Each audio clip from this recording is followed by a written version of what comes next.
টানা 4 রাত হসপিটালে আমি ঘুমাতেই পারিনি, এত বেশি শরীর খারাপ লাগছে। ঘুম থেকে যেন উঠতেই পারি না সকালবেলা। তারপরেও আমার হাজব্যান্ড সকালে অফিসে যায়, তার জন্য তাকে নাস্তা রেডি করে দিতে হয়। রুটিগুলো সেকে ডিমটা ভেজে ওভেনে একটু ভাজি গরম করে দেই, তো তারপরে দিয়ে আবার বিছানায় শুয়ে পড়েছি। হ্যালো এভরিওয়ান, জানাতো জীবন লাইফস্টাইলে আরেকটা নতুন ব্লগে আপনাদেরকে স্বাগতম। চলে আসলাম আরেকটা ব্লগ ভিডিও নিয়ে। আশা করি সবাই ভালো আছেন, আমিও আছি আলহামদুলিল্লাহ। তো সকালে ঘুম থেকে উঠে বেশ বেলা হয়ে গেছে, এখন 9:30 বাজে। ঘুম থেকে উঠে বিছানাটা গুছিয়ে নিয়ে দেখতে পাচ্ছেন বারান্দায় রোদ চলে আসছে। এত খারাপ লাগছে, মানে আলসেমি শেষ হয় না। এরপরে দ্রুত নাস্তা করেই চলে গেছি সবজি আনতে বাজারে। শসা শেষ হয়ে গেছে, পটল নিয়ে আসছি, চিচিঙ্গা, বরবটি আর পেঁপে।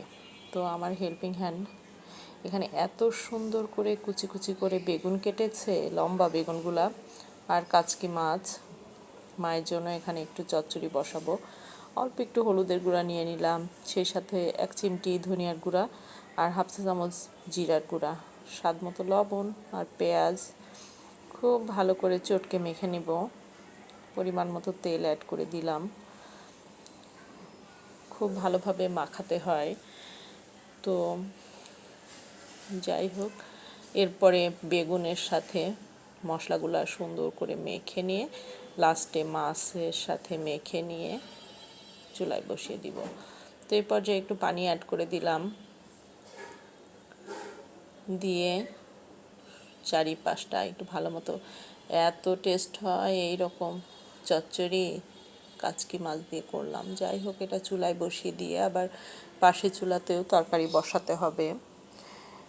এর জন্য এখানে কড়াইতে তেল দিয়ে দিলাম। করলা, এই করলাটাও আমি চচ্চড়ি করব আজকে। তো আমরা কিভাবে করলা চচ্চড়ি করি দেখেন। প্রথমে তেল দিয়ে দিলাম, তারপরে করলা দিয়ে অনেকক্ষণ নেড়েছি।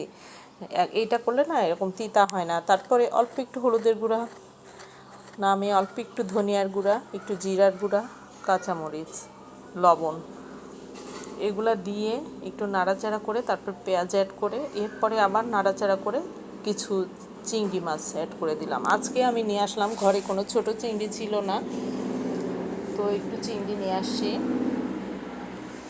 তো যাই হোক, এই পর্যায়ে একটু পানি অ্যাড করে দিয়ে ঢাকনা দিয়ে ঢেকে দিয়েছি। আর এইখানে তো চচ্চড়িটাও হয়ে গিয়েছে, মাশাআল্লাহ। দেখেন কি যে সুন্দর হয়েছে দেখতে। আর এদিকে মুরগি, দেশি মুরগিটা আমি রান্না করব, এই কারণে নিজেই এটা আমি কেটে ধুয়ে, কাঁচি দিয়ে কেটে ধুয়ে নিলাম ভালো মতো। এরপরে 1 চা চামচ শুকনো মরিচ, 1.5 চা চামচ হলুদের গুঁড়া আর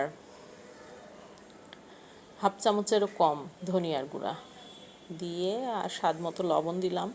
খুবই পরিমাণে অল্প লবণ দিয়ে মেখে ম্যারিনেট করে রেখে দিলাম। এদিকে আমার চচ্চড়িটা কিন্তু হয়ে গেছে।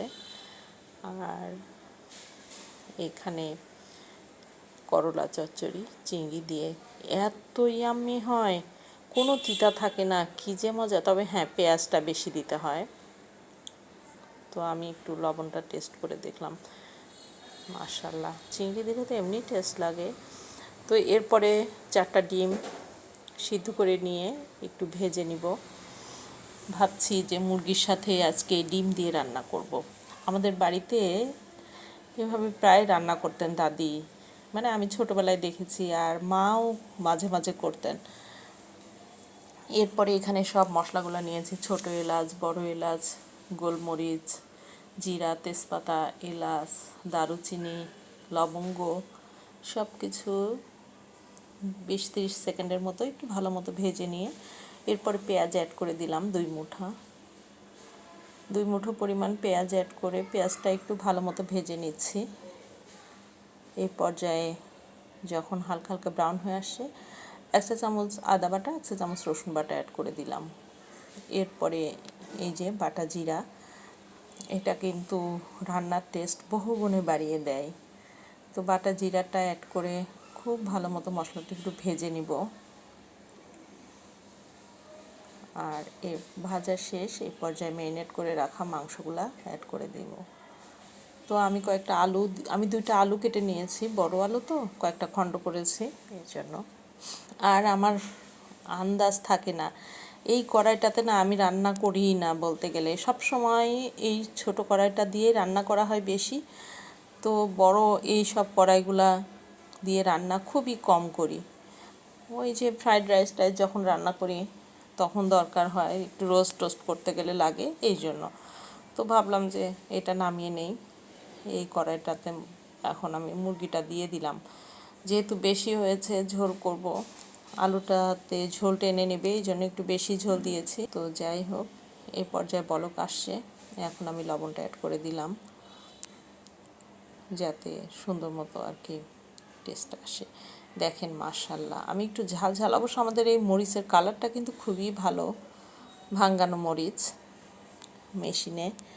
তো মেশিনে তো এরপরে রান্না শেষ করে টেবিলে খাবার দাবার সার্ভ করে দিলাম। কি যে টেস্ট হয়েছিল সব খাবারগুলা। তো আজকে এই পর্যন্তই, আগামীতে নতুন কোনো ব্লগ ভিডিও নিয়ে আসবো। আমার ভিডিওটি ভালো লেগে থাকলে লাইক কমেন্ট শেয়ার করে আমার চ্যানেলটিকে সাবস্ক্রাইব করে দিবেন।